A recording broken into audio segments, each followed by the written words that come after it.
Sejak kau singgah di hatiku, pucuk dicinta ulang pun tiba. Ingin rasanya ku bawa lari,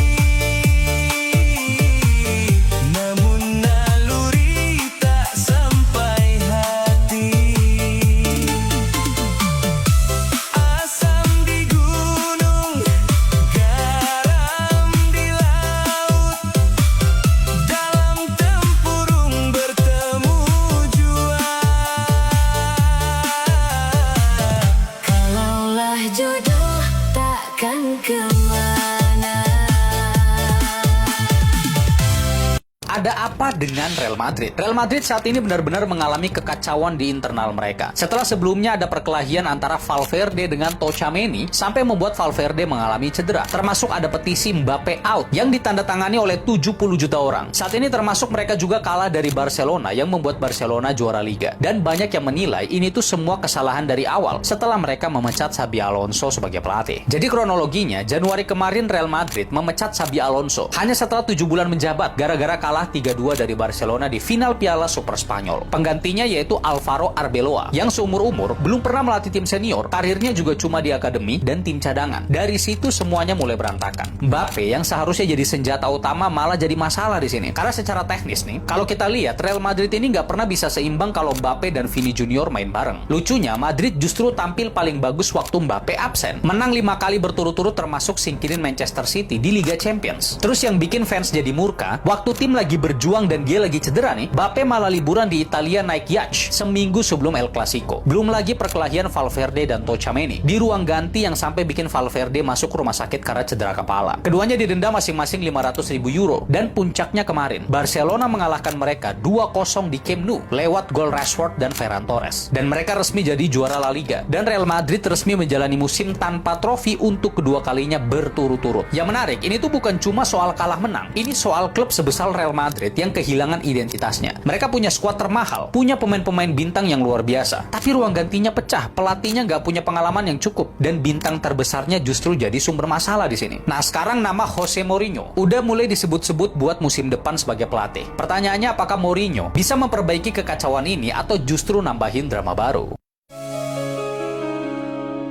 Takdir tak pernah kupilih, namun harus ku jalani.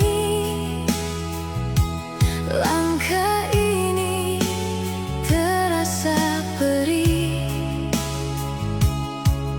di jalan yang tak pasti. Ku coba untuk memahami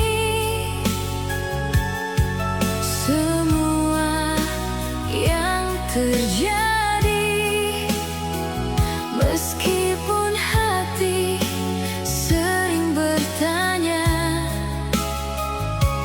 mengapa begini jadinya. Di saat ku hampir menyerah, ku genggam sisa harapan.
Hina-hina Jerman.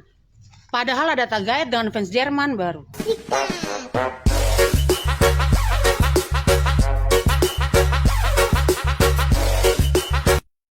got so many runners here, Colombia. Munoz, one of those!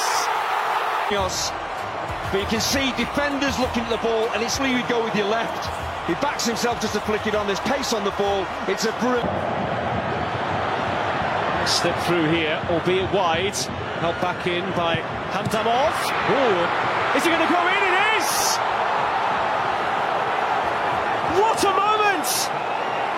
Uzbekistan are level! Himself into the penalty area. You hand him off. This is a decent cross when he's running out of pitch. And Shomurodov does well to get that shot on target. He's dropping over his shoulder. He's moving away from goal. But he tests the goalkeeper. He forces the mistake from Vargas.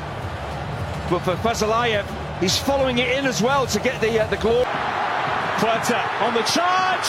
Good save, but in it goes. A stronger left arm to keep this out. It's not right in the corner. It's savable. Then maybe there's just enough pace on it to dribble into the back of the net, but... Selamat pagi, dikabarkan dari markas Jerman Pusat. Saya kakak kandung dari Jamal Musiala.